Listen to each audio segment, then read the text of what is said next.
Good evening. Welcome to another Nav Life session. The Nav Life is Navigating Life series is a part of the outreach of the St. Andrew Church of Christ, and we want to welcome you. This session takes place every first Saturday of the month. Give you some additional information is that the St. Andrew Church of Christ meets at 77 Red Hills Road. Our worship service is at 9 a.m. on Sundays. And we have a Bible class session immediately, or several Bible classes immediately after worship. We also have a midweek Bible class session on Tuesdays using the same Zoom link that you use to access this Nav Live session. I want to also point out to you that our sermons and the Bible classes and the Nav Live sessions are recorded and they are made available through our website, standrewchurchofchrist.org/media, or through our YouTube channel, Simply Christians with the S, Simply Christians JA, or on Facebook, also Simply Christians JA. Today, we examine a very important and interesting topic that's not normally examined, but yet still, as usual, these Nav Life sessions are geared to address issues that individuals are having in navigating through life. So we want to look at challenges of a blended family. Our facilitator is Brother Andre Allen Casey, who is a counseling psychologist, well-known counseling psychologist, and a member of the St. Andrew Church of Christ for many years. I am going to invite you to bow with me, if you can, for a word of prayer before we turn the session over to Brother Andre. Let us pray. Almighty God, we give you thanks for this opportunity, Lord God, to examine issues that impact how we go through this life. We give you thanks, Lord, for your blessings. We give you thanks for this opportunity to be here in a cogent state. We invite your presence, Lord. We invite you to continue to support Brother Andre as he facilitates this session. We invite you to be with those who hear so that they might be blessed. We invite you, Lord, to help us to apply the things that we learn in this session. We thank you again for making provision for us to be able to cope with our challenges. We thank you for Jesus and his sacrifice that reconciles us to you. We thank you for your word, which provides us with guidance as to how to navigate this life. We pray all of these things in Jesus' name. Amen. Brother Andre.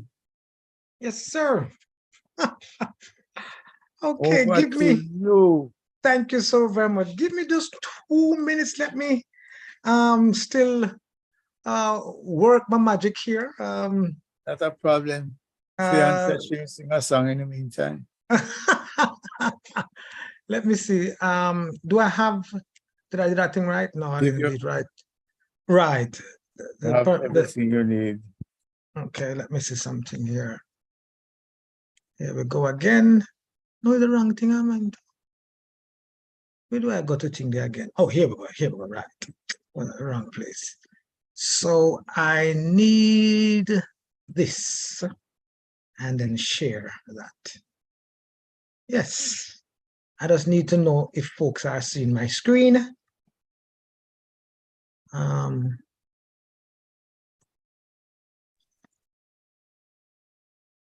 just need to know. Yes, sir. You see the screen? Okay. All right. Okay. I just need to move this out of my way now, so I'm distracted by that. Okay. I need one more thing here. Yikes.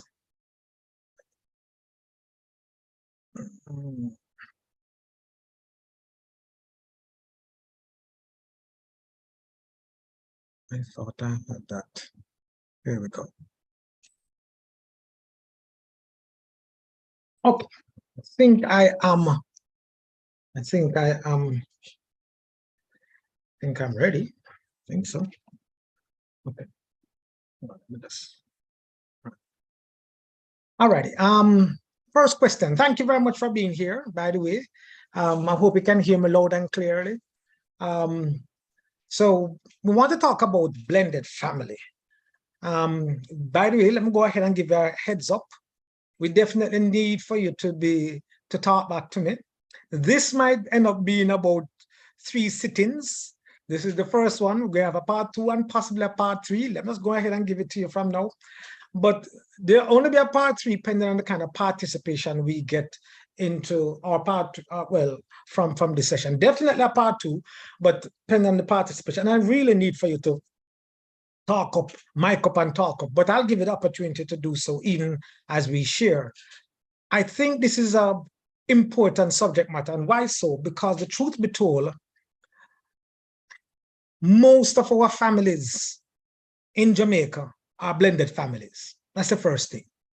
Most of our families, you heard me, I said it right, yes. Most of our families, are blended families. We either come from a blended family or we find ourselves in a blended family. And so the traditional nuclear family is, while still exists, yes, but it's not a predominant family setting right now, or structure, I should say. And so we have a lot of blended family. Another word for blended family, step. Yes, when you have stepfather, stepmother, all the step, right? That is a part of what we call the blended family. Now, there is a unique difference between a blended family and a cohabitated family. A cohabitated family is where you still have the same issues, but they're just not married. Whereas the blended family now, folks are married. Okay, so as the introduction kind of states right there, in a blended family or a step family, one or both partners have been married before. One or both may have lost a spouse through divorce or through death. And of course, they have children from the previous marriage and or relationship. They fall in love and decide to remarry and in turn form a new, blended family. That, of course, includes the children from one or both of these first households. So that is what constitutes, in a nutshell, a blended family. Now, that being said, I guess the next question now is how important, let me see if I can get my slides going here, right.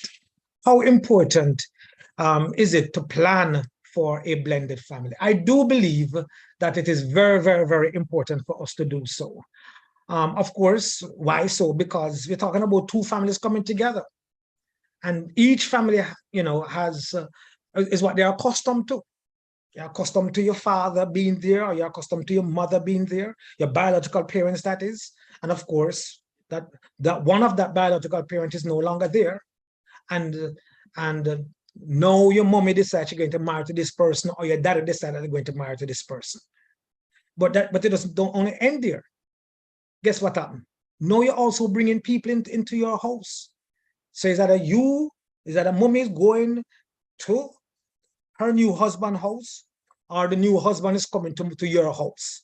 Talking to the children here now, so to speak. Coming to your house.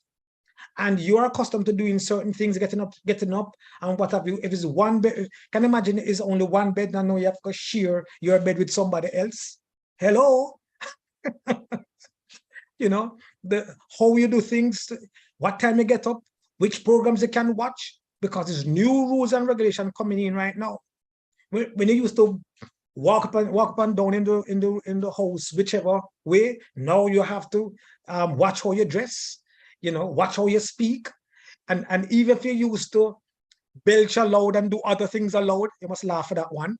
Belch aloud or do other things aloud. No, you can't even do it. Because your space has been invaded almost, so to speak. And if you're not careful, you look at the other person as an intruder.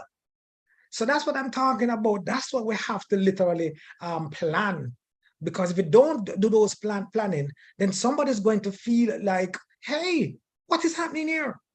Who consulted me? Because remember, no, the parents have already decided that they want to get together. Eh? But who speak to the children? And so a large aspect of the planning for the blended family has to do the children, has to be rather the children. A large, because everybody's in love now, or everybody doesn't want to move on with their lives. I'm talking about the adults here. They want to move on with their lives.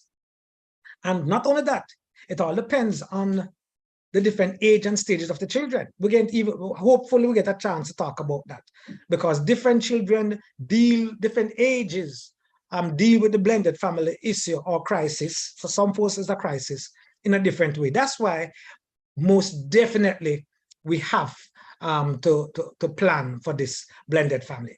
Now, I guess one of the next big question is, in which I'll go to the next slide, speaks to, are there any guidelines for planning a blended family? And it is those guidelines that is going to take up the rest of tonight, basically. But I'll end in time, because I can give you some opportunities for us to talk and things like that. Because I'm not going to drag it out and drag you out and everything like that. Okay, but so let's get there.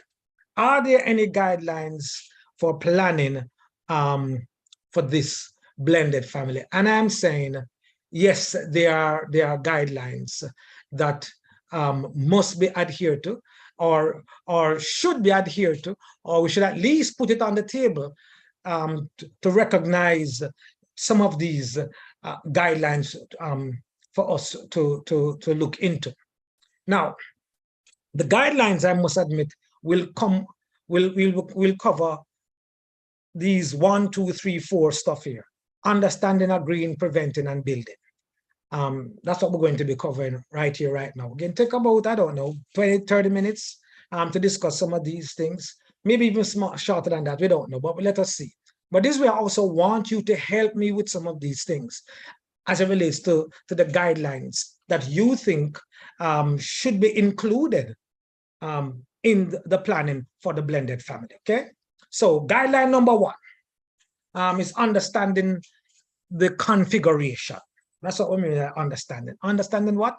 Understanding the configuration. What do you mean by the configuration? Well, the first set of folks that we have to first is the children. They are the first ones, because remember, no, the adults have already made up their mind. What's that? We want to get together. Hey, the only issue here now is the children. We're dating already, we're falling in love, it's time for us to get married. Okay, we want to have our blended family. But what is the problem? Children. So if you don't have somebody says, so if you don't have children, is it still a blended family? Not if both of you don't have children, you don't call it a blended family anymore. But once children are involved, then of course that also constitutes it being a blended family. So children, therefore, are some great stakeholders in constituting a blended family. So the first thing we have to do is understand what is happening to the children, understanding what is it. So let me get straight into it. Like, for example, it must be understood that even as parents seek to remarry, that their children will feel challenged as it relates to what is happening to them. So one of the things that we can find out from the children, who tell us we want a new father? Who tell you say we want a new father? Make I put up this thing where I can see my face and I can see your face maybe and things like that, right? So who tell you that I want a new father. Who said that I want a new mother? I am very, very satisfied with where we are and what we're doing. Hmm? We can live for the rest of our lives, you know. Sometimes I have to be careful because I think my daughter and my wife is on, so I have to be careful what I want to say. But let me kind of squeeze it in, supposedly. So I said to them, say, listen, if I pass from this life, you know, please understand that you can remarry, you know, and of course, you know, you might have, or vice versa, that I can remarry, you know. And of course, you see, you might have folks who, you might have the child or the children saying, remarry where? Go where? Come and live where? Not in my cabinet, you know. So sometimes I'm trying to say to you that for the older children, seriously, children that are in their late 20s or mid to late 20s, adults then, adult children, they, if the two words can go together, they oftentimes, you get a lot of pushback from them. Two large groups, the older children and the youngest and the younger ones. Those two, you get the most pushback from those children when you're talking about understanding the configuration. A part of that configuration, so first, I'm talking about the adult children now, before I get into the younger ones. For the adult children, they're like, look here, at your age, we're going to take up somebody for. At your age, what? Huh? And we're talking about you feel alone and you're lonely. What? Huh? You've been married for 35 years and things like that. I don't want who to let I want a new father, a new mother. Hmm? I am here to take care of you. Anything is wrong with you? You soon reach retirement. 5 more years, 10 more years, and you retire. And you want to think, listen, I'll give you a trip. Go and visit the world. You talk about you want to marry, you want to think. For what? Hmm? If you go marry right now, don't you know that you set up yourself to go marry somebody? Eh? With the person, you have to take care of somebody. You should have looked for people to take care of you. You have to take care of people. And so, be it male or female, that is sometimes the conversation that comes from the adults. Now, your time to talk back to me, folks. Your time to talk back to me. Before we reach the book, I will again give you different ages and stages and some of the, because we're talking about the configuration, but from the adult children, I want you now to talk back to me and tell me some of the other things that you think the adult child would say, even if it be the male or the female. And from which standpoint? If it's the mother and is she alone, are you going to feel sorry for her and say, yeah, she needs somebody now, she needs to live her life. She's still young enough to continue to live her life with somebody else, because that's fine. But we're not talking about those who support it. We're talking about the pushbacks, because we're talking about the challenges that come with this, you know. So we're not talking about the folks who support it now. No, if you support it, then hey, moving right along. But we're talking about what are some of the things that we hear the adult children say to their parent, be it the father or the mother, in not agreeing with them wanting to remarry. And not, remember, not just remarry now, but remarry into another family. It's not just remarry now. So we have stepbrother and first we have stepfather, but no we have no stepbrother and stepsister. Listen, me not promise nobody say I get close to nobody else. Me already have my 2 brothers them that hey, I'm good with them. We are close knitted already. Me no need for take on no more family. And suppose, and what do you know about these families? What do you know about the children? Hmm? Suppose any of them ill. Is you going to pay for them now? All of the money where you work so hard to build and invest and things like that, you have to use that money now that you should be using to take care of yourself. You have to use that money now on these children. You have sense? Somebody talk to me quickly, please. Mic up. Good evening, Andre. Good evening. Yeah, and good evening, everyone. I am just remembering just a few weeks ago, somebody was telling me that she got divorced a couple of years ago, and her 2 adult children, they still live with her. And there was a conversation with them, and the son said to her that, you know, his mother should not bother to bring in any new father because he's not accepting that. And she was a little taken aback about, where that was concerned, because as far as she was concerned, I mean, it's her life, and he shouldn't be telling her what, she should do, or, who she should, whom she should choose. So when she said, well, if she has a new friend, it's not that she is thinking right away of marriage, so he doesn't have to be worrying about that. But the fact that he's there at the house, he was very concerned about, this new person coming in. And then in my own personal situation, I had a blended family. When I got married, my husband was already he had already had two children. Their mother had died, and of course, for one of the children, the son was already much older, and so he was encouraging his father to get a girlfriend because having lost his wife from cancer, it was he really was very concerned about him. And then the little one was not really, he didn't really remember what his mother was like. So it wasn't until when we got married that he had a kind of delayed response, and so delayed reaction to the mother's death. And so that caused quite a bit of, problems. But it's really not an easy kind of situation to deal with. And I mean, we had, even before we got married, we did have counseling where that was concerned, but I don't think it was really enough. I don't think it really went very far because we just didn't anticipate any difficulties until, when everything was sealed and, and all of that. But I am happy to say that that is not really the case anymore, and we operate fairly well now. Thank you very much for sharing, because as I said earlier, remember when I said that you have we might have a more pushback from the eldest to the youngest. That's what the statistics shows, that we will get a little bit more pushback from those folks. And you see, so thank you very much. See, somebody's on and can talk about their own experiences where blended family is concerned, and the different challenges that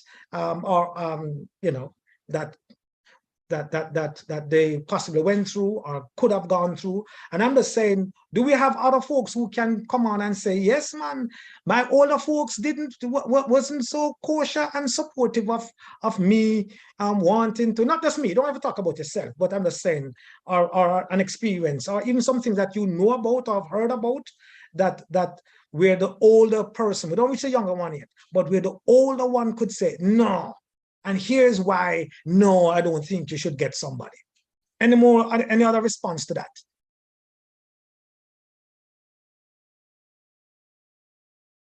There's mic up. Any other response to that? I thought I get more responses to that. Okay, yes, go ahead, sorry. Yes, good evening. So just to add also, right? This is just a general observation, but growing up in the Jamaican household, right? Parents or guardians, they don't typically relate this to their younger or older children, that, a new friend is possibly joining us, and this friend is going to be, he's going to hold his capacity in the household.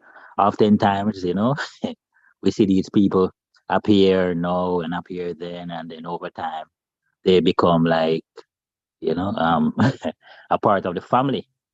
And then it is thereafter, we beg to question, hey, what's happening here? Who is this guy? Who is this female?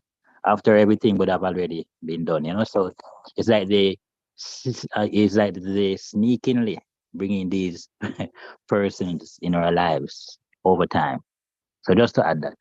Okay, all right. Okay, thank you so very much. Okay, you're right. Some do it under the guise of secrecy. Yes, some people do that. Some folks just come full out, but maybe part and parcel why they have to they have to take time and introduce the person, because they understand the dynamics or the configuration of their family. Now, remember this aspect here too. I thought, all right, so let me just say it then, since I don't hear people saying things like this. The age of the person that mommy want to marry to, or the age of the person that daddy want to marry to, you're 5 years apart. You're 5 years apart. So can you imagine your stepfather, your 5 years thing there, your stepfather? I'm saying, you're a female, and you have your person, and your mother decide that she's going to remarry to this guy. But this guy, right, is the same age as the person that you are now dating. Okay, your mother is going to remarry to somebody, but he's the what? Same age as, even let's say, your husband or the person that you're dating. I'm just saying. And so for you, the age of this person, you're like, are you absolutely crazy? What is going on in John shop? And I'm just saying that could have, so the age of the person that you want to marry, if that person share even a generation gap, for oftentimes that is just too close to comfort. And so that's a part of the configuration that can affect the older person. I mean, we could, like I said, we have so many other examples that we could think. I was hoping that you could pull out some other examples too. Some of the kind of pushback that we'll get from the older child not wanting their mother or their father to think there. Also, if you believe that your father has built up his wealth and can, and such lights, why is he going to now take on this young girl? And then your father now look like a cougar. You have man cougar? Right. But I have nothing in case I'm wrong. You can say something in the chat. But all I'm saying, she is going to take on a female that is 10, 20, 30. Yeah, 30 years older. And so in your mind, you say, but hold on, that she could be a daughter. I'm a matter of fact, she's younger than me. I'm your daughter and she's younger than me. Are you crazy? And so I'm just talking about some of the things there. And of course, you're like, hey, I have lived faithfully, served you, served your mother, built this and everything and what have you. And I'm talking where the person may have passed through death now. What about if the person is just a divorce?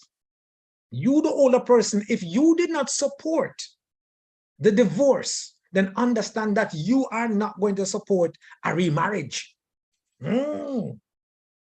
If you, the older person, did not as older, some of the younger ones too, but I don't reach this as yet. If you did not support the divorce, then understand that you are not going to be supporting this remarriage.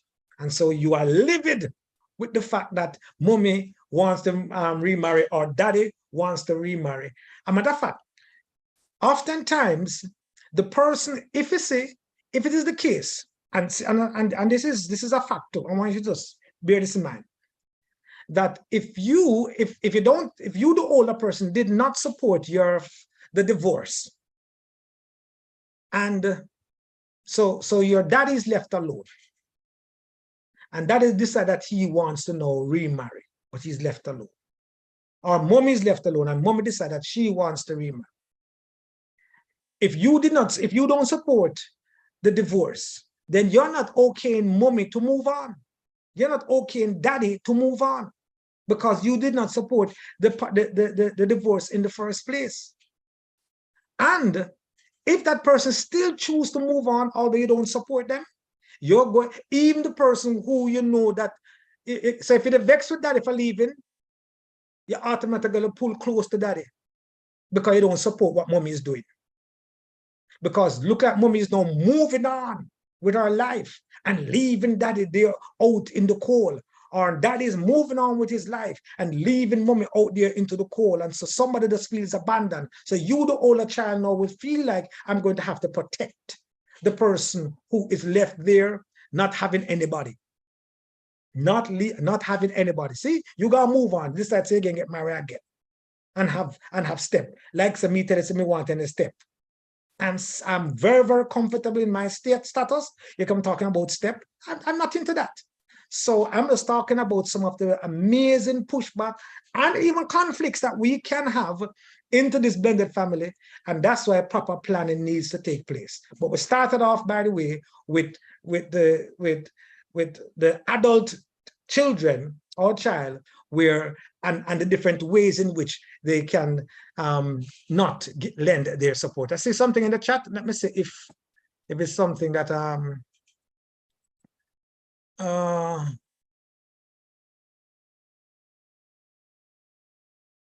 okay. Are you hearing me, folks? I'm speaking to you. All right. I'm hearing.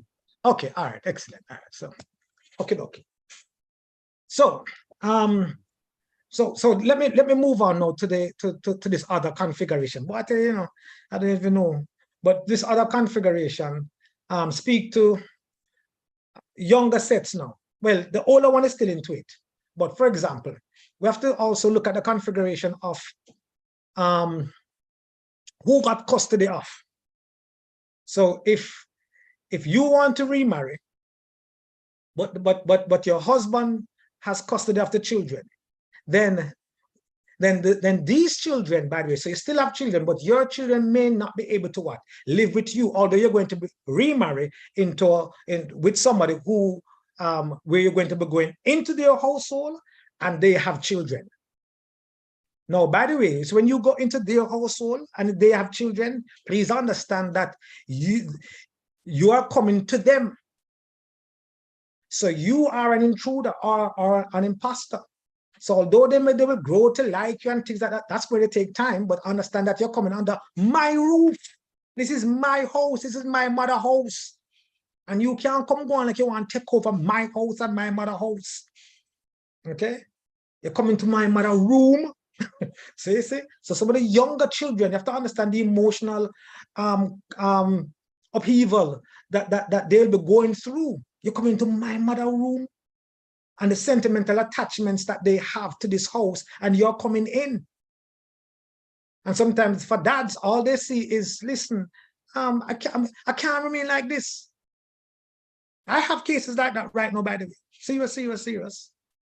Where I have two cases that literally where on one hand the mother died, and on the other hand the father died, and they just feel like, but unfortunately they died young and they have young children, and so they have teens, they're in their teens, and they feel like, hey, it's 2 years now, and I feel like I want to I want to move on with my life. I just reached 40. I feel like I can move on with my life. I don't think my life is over. And so therefore I want to move on.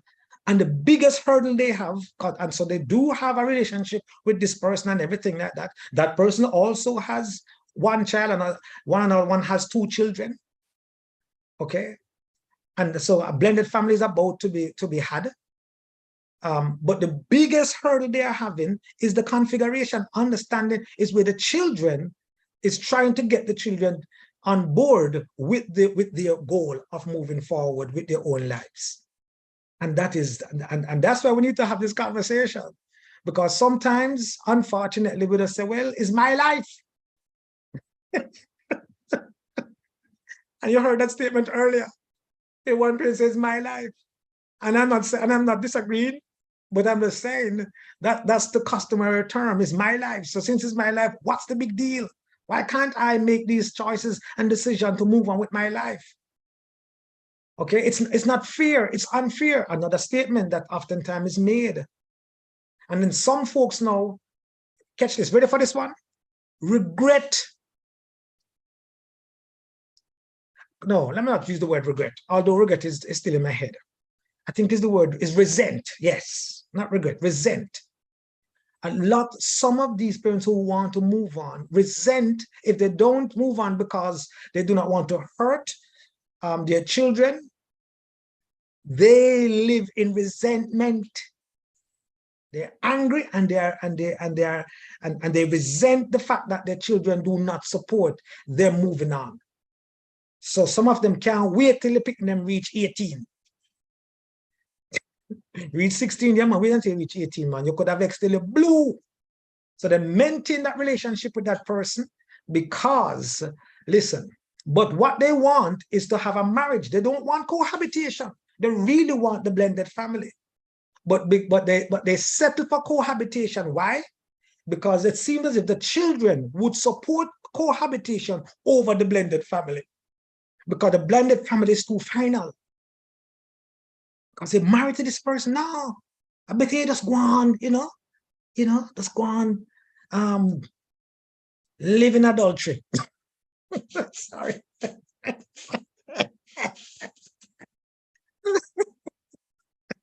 I'm sorry, I'm a church man here. Sorry. Make no apologies for that. Sorry. But anyways. But seriously, it seems as if you see even the children would say, no man, just be boyfriend and girlfriend. But you can't get married because getting married means that you're coming to the space. Too much change you have to come under consideration. See the configuration? This is why the configuration is a matter of fact, you know what, I better just come off this because the configuration not going to finish. So therefore, all right, so let me move on to agreeing on rules, house rules and discipline. See, these are the things that we're talking about, the guidelines for planning the blended family. Now, you have to understand the configuration. You have to understand the personalities of your children. You have to understand the personality of the other children that is coming inside of this family. You have to understand the clashes that are going to take place. You have to understand whose house you're coming into. You have to understand whether or not is if you're coming with assets or are you coming as a liability. Okay, and so the land share of taking care of not just I had 3 and you come with 3, so I'm never gonna take care of 6 now. You have to understand all of that configuration.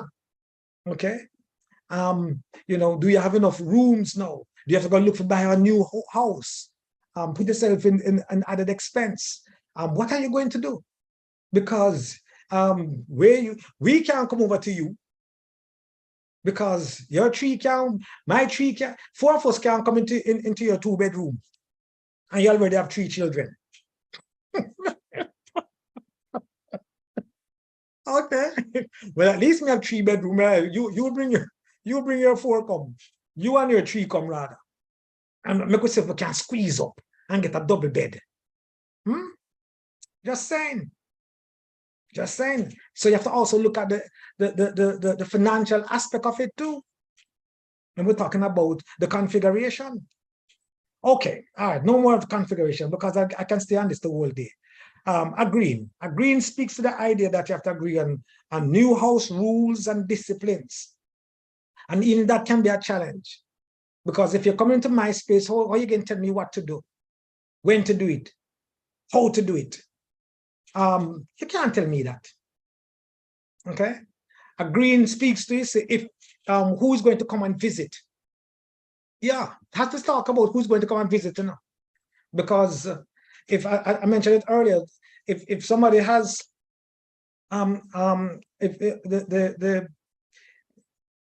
if the court adjudicated that, listen, custodial rights is now to this mother, and then the father decided he wants to move on, or custodial is given to the father and the mother decides she wants to get married to this get into this new family.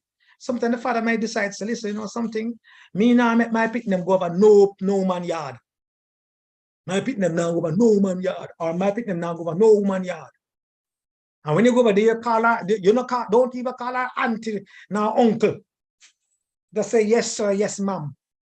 I don't plan to live there anyways and stay there for a long time. Make your father come here and come visit you. You're not going over there.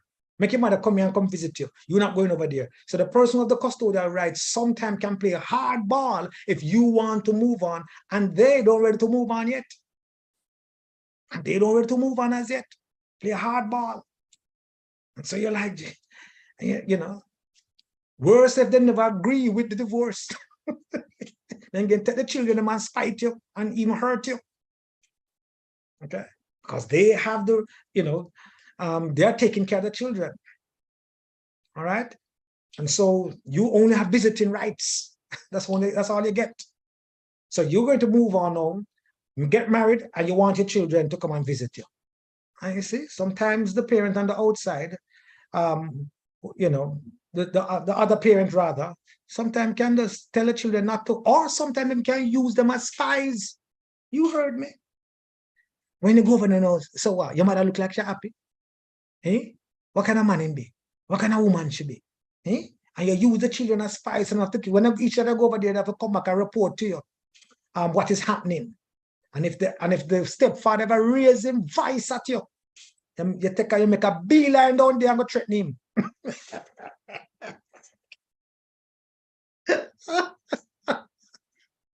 You do what to my picnic? Eh? You do what to my picnic? Or vice versa. Or vice versa. We talk. By the way, like I said, that's why it's again because we're going to give some when we reach further down, we talk about, we can give recommendation, but we're looking at some of the quote unquote crisis challenge problems first, and then we're going to give recommendations after, but not today. Okay. But we're still identifying some of these things that sometimes we just want, because we feel like we're in love, we run to get in there and don't business and don't realize that sometimes it is more than love. I tell somebody already that love is not enough to get married. Love is a great foundation, wonderful, maybe the best foundation, but it's not enough to get married. Okay, but anyways, you can challenge me on that after. Well, for example, case in point, if you want to, can you imagine you're in love and you want to start a blended family, and look at what we have to be putting up with because we didn't plan it out or think it through. We were just thinking, hey, we want to, so what's the big deal? So I can't move on with my life because of these children. Yeah, not only your children, but his children too, by the way, just saying. Okay, so what are the house rules going to look like now? And when you go inside there, you tell the children, say, well, you can't tell me. You come into my house and tell me, say, I cannot wake up. I must turn off the TV. Turn off which TV? I'm always allowed to watch TV up to 12 o'clock. Because at your house, people turn off TV, your children turn off TV at 9 o'clock. Hey, that's your house. That's when you're in your house with your children. You're not my father. You're my mother's husband. You don't tell me, especially if you're a teenager. Especially, I'm just saying, as a teenager. Okay. So we have to agree on the rules and what those rules are going to look like and how it's going to impact the different ages and stages of the children. The younger ones will just kind of comply. Okay. And also it's dependent on your parenting style, because if in your parenting style before, it was kind of laissez-faire, so to speak, or it was child-centered, then understand that you say that this person who, let's say, was more autocratic in his style or her style of parenting their children, and then want to come and marry and going to start this blended family, they're going to come with their style. And they're not going to allow, can you imagine they have older children, they are coming with older children, right? And your older children have more manners and respect to you as the father. But when you come into this new relationship with this woman that you want to marry to know, guess what happened? She has some younger children, but they're not manners.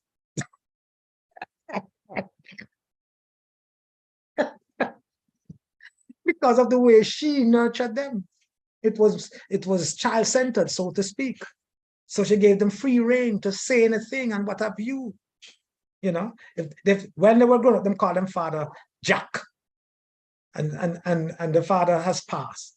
And when you come now, you want them to call you daddy or uncle. No, but calling by your first name is just unacceptable. See? That's what I'm saying. How do you manage that? What do you do? Okay. That was that green. The preventing inappropriate sexual involvement. Wow. What can that look like? That can look like, you say, you have to understand that, especially girls, okay, especially girls now. And this is something that was at one time, probably still is, I didn't do the latest statistics on it, but one time definitely it was quite prevalent. And that's where a lot of pregnancy was or rape was by stepfathers. Seriously, stepfathers. Okay. Yeah, let me correct. And so what I'm saying here, but sometimes they say, let's say a 16-year-old at her age and stage, she is coming into her own identity and is preoccupied with her own image and her own individuality and her own independence. You see the 4 eyes? Yeah. Oh, I can't remember them. Image, identity, independence, image, identity, and individuality. They might sound like they merge. Some of them sound like they could merge. But anyways, but look at those 4 eyes. At that age and stage, that's what she's coming into. And so therefore, you know, so how she speaks to you, has everything to do with those 4 eyes. When she reaches, say, 16, 17, how she speaks, maybe even 18. So when she's going out, how she dressed with her friends, because her mama allowed her to get involved with have a boyfriend from she was 9. She's 9, she has a boyfriend. And she has been with this guy now for X amount of years. She's 16. Okay? And she's still with him, and they do everything together. And he's like a part of the family. Sometimes he even sleep over. That's right. Yes, folks. A lot of folks have their and in their mind, you know, watch this, you know.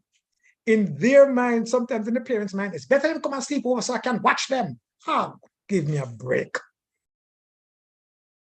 Eh? More obviously, oh, you watch when you're asleep. And by the way, which room am I sleeping in? I think another couch downstairs. And your daughter sleeping in your bed with you? Or she in her own room? At age 16. Huh? At 16 and 17, not to mention 18. Have them own room and invite their guys. And by the way, that is so common now, it is not even funny. And when somebody get pregnant, one of them say, I can't believe it. Really? Why wouldn't you not believe it? But anyways, I digress. I'm just saying here now, the point of the matter is to say, because she is worse if she is sexually active. Is if she's sexually active, then she feels like she's an adult. This adolescent feels like she is an adult. And so she's going to behave with adult tendencies with this new person. Worse if the person is only 10 years older than her, 15 years older than her, 20 years older than her. And she have 20 and 20, and she have men his age calling to her and want to be with her. When she upon road, them a call to her. And she have and she have a platonic relationship with these older men anyways. Because there's no daddy. Daddy has passed. And so, when the males come out and say, hey, you look good in a way, you look good for your age and compliment and what have you, and because they have ulterior motive, they're going to talk to her a particular way, forgetting that she is 16 or she's 17 years old. Forgetting about that. She's prime, she's ready. And so now you're going to go married to this gentleman now, that in truth and in fact is say, has the same kind of attention. The age of this man, she is getting the same kind of attention from outsiders. That is the same age of this man that you say you want to marry. Same age. So you think she's going to address him and talk to him? Or even maybe dress around him. And if he, by the way, feels is captivated by them friendship, That's what you're going to do, you know. And sometimes she's going to compete with you because she needs to remind you that she's a woman. Right? That's right. Write that down. She's going to compete with you because she has to remind you that she's a woman.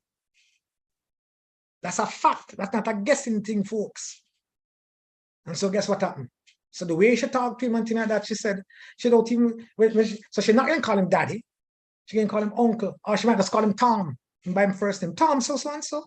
So Tom, you know, I want something. Tom, you can't carry me from you know, from your come, you don't think that whatever, anything like that. And when she walk in the road, walking through the house, whatever, you appear like a skimpy, this and skimpy that.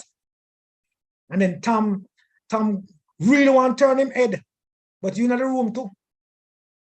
And because you are accustomed to dress that way, mom just say, Lord, put on some clothes now. You can't put on some clothes, jeez.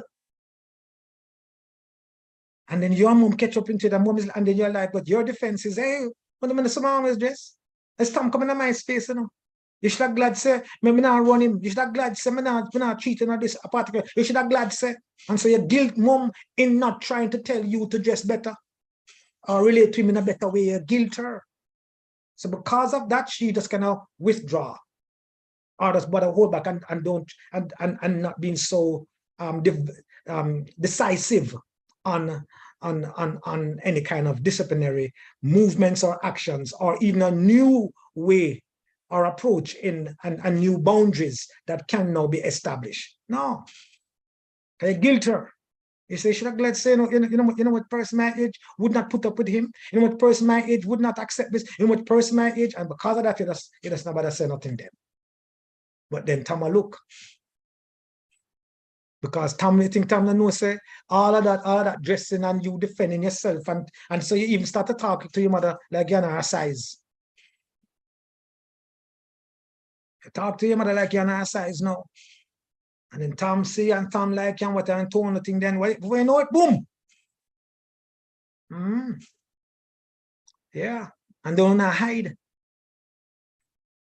And the relationship changes. All of those things we have to take under consideration. And then you know something, I see the time. Then again, then we want to talk now about do I have any comments? Do I have no all right, you know what? Let me just pause right here because building is some recommendation-ish like. So before I go to building, I might just come back to building. But any comments before I go to building? Any comments on what I've been sharing so far and the preventing inappropriate sexual involvement and the examples that are stated and used? Agree, disagree, talk to me.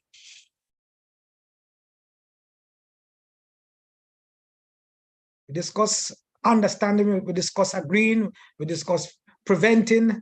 We want to talk a little bit about building, but I feel like I can say something else before I start on building. But any comments or questions? Sounds like a tough ask, Brother Andrew. Sounds like a tough ask. But I'm sure you're not discouraging people from doing it, are you? No. That's why, remember the subject matter we're talking about, you know. The challenges that come with a blended family. So we're going to have a period or a time where we're going to give solutions to some of these things, by the way. But we're putting it out there. What we wanted to do is I was kind of directing it this way, or going in this direction rather, because I know that I don't have all of the challenges, but you could share some of the challenges too, in terms of the configuration, in terms of the rules, where discipline is concerned. Who must do this discipline in? Let me even say something on that. So if you bring your family to come together, you see, I didn't want to get into that part as yet, but here's one of the recommendations. One of the recommendations is that the biological parents, for the most part, must do the disciplining of their biological children. Well, I say biological parents already. They must do their own discipline.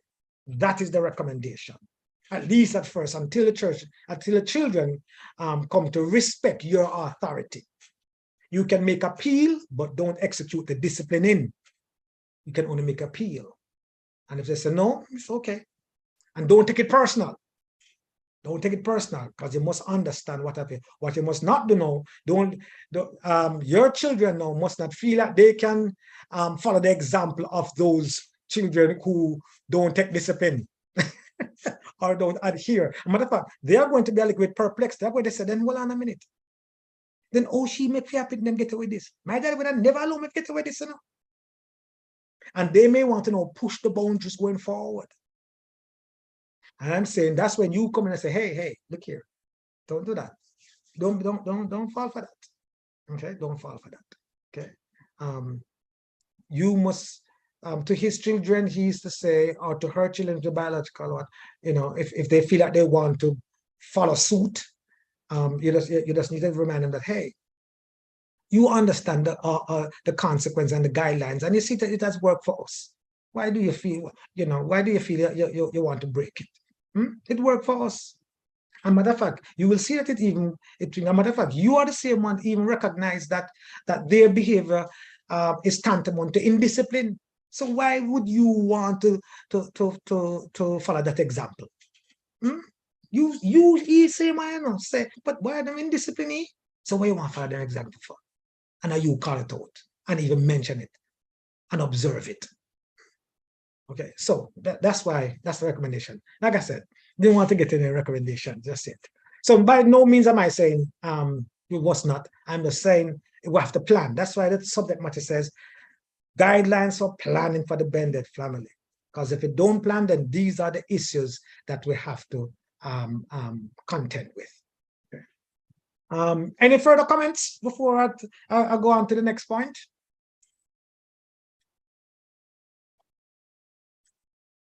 Yeah, I was typing in the chat, but I will just probably just say it here. Yeah. Another complexity that I could see is, suppose this union, this new union or this blended family, gets to a point now where under this new relationship, they generate wealth. All right. So let us say this individual comes in to the union, and as a result of this new situation, they generate wealth. And they have, both have offspring, how things like the inheritance and, wills and all of that. Isn't that very complex then?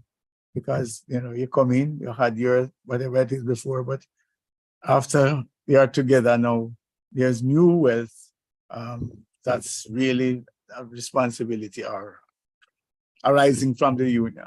Or you separate boy, this sounds so real complex. Well, that would have to be now.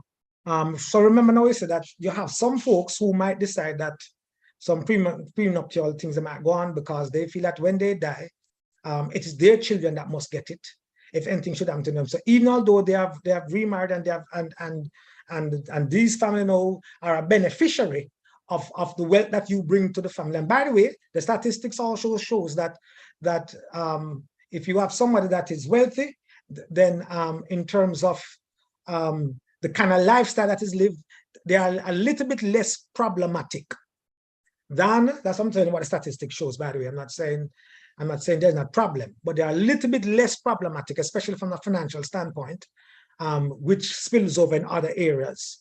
How they live, they don't feel overwhelmed or too stressed about things because the money can take care of certain things I could say.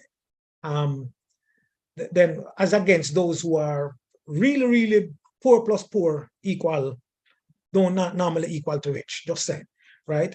And so you have a whole lot more cascading issues and problems. So that wealth thing that you just mentioned a while ago is an important question. I'm just answering it from one standpoint first before I even get straight into your question in a very direct way. So, but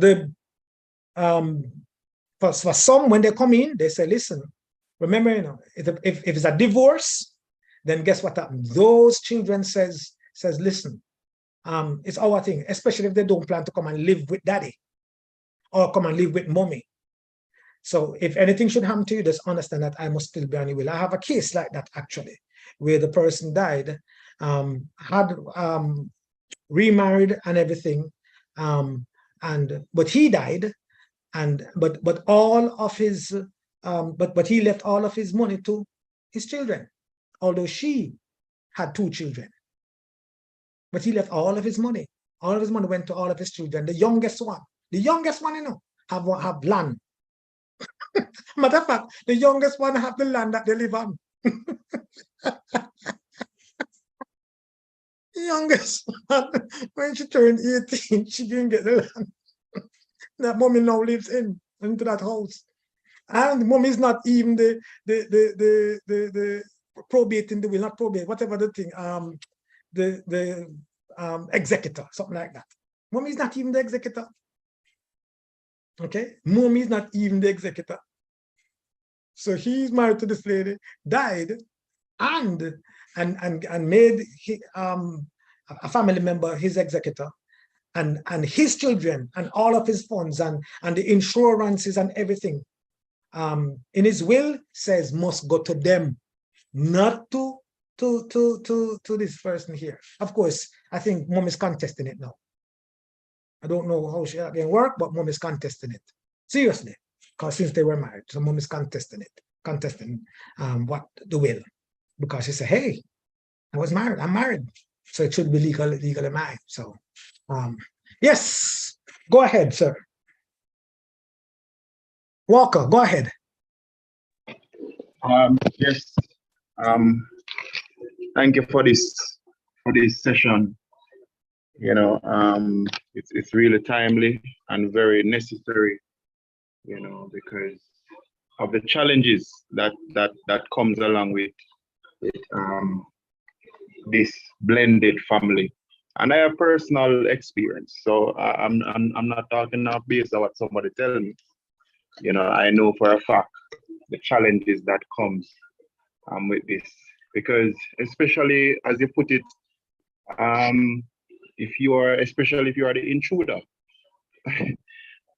understand me, it meaning that the kids may feel that you may take the parents away from the other, you know, but you know, kids they will see it their way. And as a result of that, some of the challenges that you will face because of that is you have the influence of the other party may bear in or bear down on the child. As you rightly said, they will lean towards the party who they feel has been shafted or have been left out there in the wilderness. And as a result of that, anything that any information they may receive from that person, they take it as gospel. And as a result, you may feel bear the blunt of their wrath, in a sense. You understand me? And especially when you have, say for instance, more than one children, one older and one younger. The influence of the older have also bearing on the younger one, because the same gospel, they will try to infiltrate the younger one's brain. So as that one grows, they will also, you find that they may also demonstrate some of those same or exhibit some of those same traits that you even experience from the older child. So it really can be really challenging. Also, when you have like for me, when you have children now or kids with the present party, you have to be careful as not to treat your own kids better than they, because that also will pose a problem. And I can tell you, as I said, the gospel that's preached to them from the party in the cold, you know, very influential. Very influential. And as a result, especially for me, let me speak for me, because the onus on you, it puts more pressure on you, you know, to somewhat try to prove that you know, your kids are in good hands. And it's important that they understand that and see that, especially in my case, if the person sees that very much and lauds me, but at the same time, in what you put forth in the initial stage, the child will never forget that, you know, because you know, sometimes you don't give enough time to prove, you don't get enough time to prove yourself. And when you finally prove yourself, the damage has sometimes has already been done, where you have already poisoned the child mind with a certain narrative, so that now when you look now through and see that things are not as bad as you think it was, or you know, then it's too late. And then now you as the intruder have to suffer that that resentment from the child, and also the parent of the child also suffers that resentment, and also what you would call it, sometimes disrespect will come as well, and not because I said they feel that you have done the person the call wrong, and they will never forgive you for that and stuff like that. So those are some of the things that you will face as, and then what you find though, as the intruder, when you try to render discipline, they always run to the biological parent. Mm-hmm. And even if they're not on good terms, at that point, they always run to them for solace, you know. Definitely. You know, so Definitely. it can be really challenging. But as I said, as the intruder, there's even a greater responsibility on your hand to, you know, to continue knowing what you know and continue to do what is right. That's because right. at the end of the day, that is what will win in any situation. Excellent. Ensure that you Can't give up to that child. You cannot give up, irrespective of the challenges and the sometimes disrespect or the acting out, stuff like those. You have to model be love. The more Model mature love. person. Just Yes. model love and hope that they will mirror it. That's right. Model love and hope that they will mirror it. Excellent, Mr. Yes. Walker. Thank you so very much. Excellent. Wow. All righty. Brother Smith, let me, because there's another little unique aspect to what you share. And I don't even think I probably going to just end with this, end with that. I'm not certain that. So I was saying that oftentimes it is the children, the biological children that gets it. And so although you have new wealth and new things like that, sometimes you have other children now that would say, so you were talking about now the division of assets. When I say assets, I'm talking about the who gets what, you know, if anything in my will, who gets what?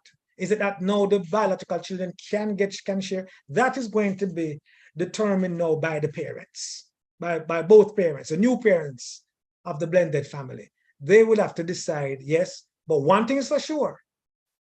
Whatever you're going to give to the new set of family, watch this. It cannot be the same. The more growth you hate them. The only way is unless they don't know. If they don't know, then fine. But it has to, I'm sorry, if they ever know that, they say, hold on a minute, then how comes you must end up getting more than me? And it's my father something this. How comes that? So although you're dead, they will hate you. I know a case like that. That's the reason why. I know a case that is just like that, where, believe you me, the gentleman left his house to a biological, because the biological child was more loving and took care of him and everything. While him there at the hospital and what him said, say, you know what is true? How are you get it? So that person got the house. Whereas the non-biological rather got the house, and the biological resented the father to date because him too wicked. But that person only came around and barely came around and what have you and things like that, and one bag of excuse and what have you, whereas the one that was there with him was right there with him. Because I have another case like that where one person was away, and because and so they couldn't get to travel because their father was ill and things like that, and but the biological the non-biological was there, and that person took care of nurtured him, everything, what have you, and so and he left everything, not even something, everything to that one there, because he the father resented his child for not coming to look for him. Resented, so he died in pain, and then leave his children in pain, or his child in this case in pain. Wow. Yeah. So I'm just saying to you, so they would have to decide it, and one and number two, if not equal, it might be prudent, because you have to look at the pain that you can cause after you dead. That's right. The pain that you want to do your best to prevent that pain. I've seen where folks leave things to people, and those on the outside say, boy, you must have rolled in your grave. Because look at what your person has turned out to be. And you knew that you should not leave it to them, You think you never know? You knew it. But it's like them just waiting for you for dead. As soon as they're dead, them just get everything, and them just went and squandered it. Although you knew, and then those on the outside say, you see, knew it, and I better you leave it to the person there rather than that. And that's why even some parents leave things to strangers and up to their children. That's it. So, but the parents would have to make that decision. I don't know if I answer your question. Hello? More than answer. More than Okay. Okay. All right, it's 1:45. I can stop right here. We will continue with part 2. It's going to be just as interesting. Don't worry, just as interesting. Okay. Because we want to talk about the difficulty. We want to identify the difficulties that are associated with blended families. And talk about the age differences and a whole lot of stuff. But please, next month, put it in your calendar and try and come back. Thank you very much. I don't know if you have any further comments or questions, but I am signing off for now.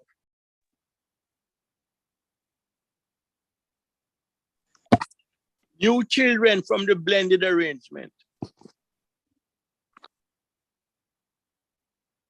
There's a question in the That's a question? Oh, what about new children coming out of the new blended family? Right, we're going to talk about that. Don't reach this yet. Excellent comments, question. That is true. As a matter of fact, you know what? Make us quickly squeeze that thing. Good question. Let us answer it. The new children, you have to be careful how you treat the new children coming from that blended family, that new blended arrangement rather. You have to be careful, because those that were there before is saying, but when I was your age, we never get this treatment. Daddy, your stepfather and you treat that person better than me? Or correction. I didn't say that right. The child is saying, imagine, look at that. Just because you're married to this person, we feel abandoned. We feel abandoned because now you give this person, we name biological. You don't even take time for know us, and you spend so much time on this new child or thing there. So we're not biological too, and so sometimes this both parents, they have to fight the urge of not giving any preferential treatment towards the children that are born in and from the blended family. They have to fight it. They have to fight it and understand that those that are looking on feel like outsiders. Because as far as they're concerned, you born named Allen and you born named Casey, but these children born named Allen Casey. You born with your mother named Alan, you born with your father named Casey, but these children now come when you're married, it named Alan Casey. Alan Casey. So them have the Alan Casey. And that's a new name them have now. And so these children, you know, as far and by the way, they do not have the same issues and challenges because they're coming into what they think is a standardized family. They don't know who are step and who are and who is not. They are just coming into this family. So they're new to things unless the children say, hey, say it's not a real, say, and by the way, they cannot say that. They can only say to the child, may I step, You're my step brother, You're not my real brother, because that's what they must start. You're not my real brother, See my real brother there, but you're my step. So that's what they're going to, they are the ones that are going to have the conversation. And these children are like, I don't know, I don't care. I'm in this family, so I'm existing in this family. You can have no sibling rivalry. Why? Because the children believe that these new children are being treated better than those who existed before. I hope that answered your question. Yes, and sometimes it makes the two families get together. The two previous children who used to fight now start to join against the others. Oh, yes, definitely. Excellent point. Excellent point. Band up against the new children, them. Band up against them. Whoa, excellent point. Excellent. Any more questions? Good stuff. Excellent. It's interesting though, because usually there is excitement around newborns. So that could be a hope that, the sort of curiosity, I want to play with them, etc. So maybe there might be a period where, because of infancy and so on, that might not be so much of a problem. But as soon as I get big enough, there might be the problem then. But yeah, so the newborn, there might be a little phase where just sort of curiosity, to go and play with the child and whatever maybe, but eventually it could cause a problem. Yes, I can see that.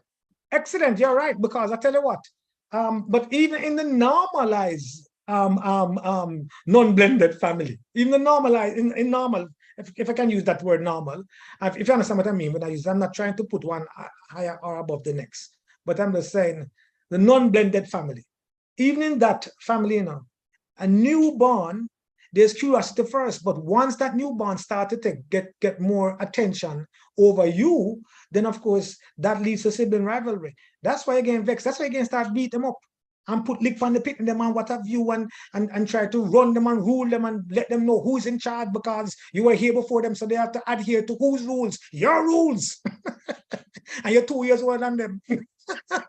But older than you, worse if sometimes your parents keep on saying to you, take care like a brother, take care like a sister. See there? So now you feel you must have authority over them. And so as a result of that, they must listen to you. And these are the rules, and this is how shop must keep. So I'm just saying, even in the non-blended family, that occurs. But in the non-blended family, it can be magnified. I can use that word because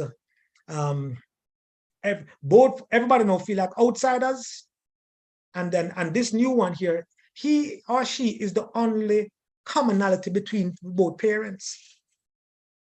The common denominator between both parents is this child. So what do you think the other ones that feel like? I think they don't necessarily say, oh, as a matter of fact, because of the way they treat that child, they feel like they must give even that child special treatment because the parents already giving that child special treatment. So that's why they resent them, but they can't afford to take it out on them. They can't afford to take it out on them. All righty. Thank you again.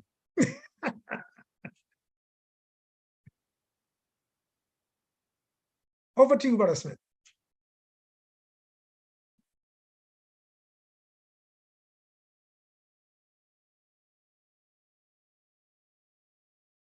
How do I stop share? Okay, I could come right here.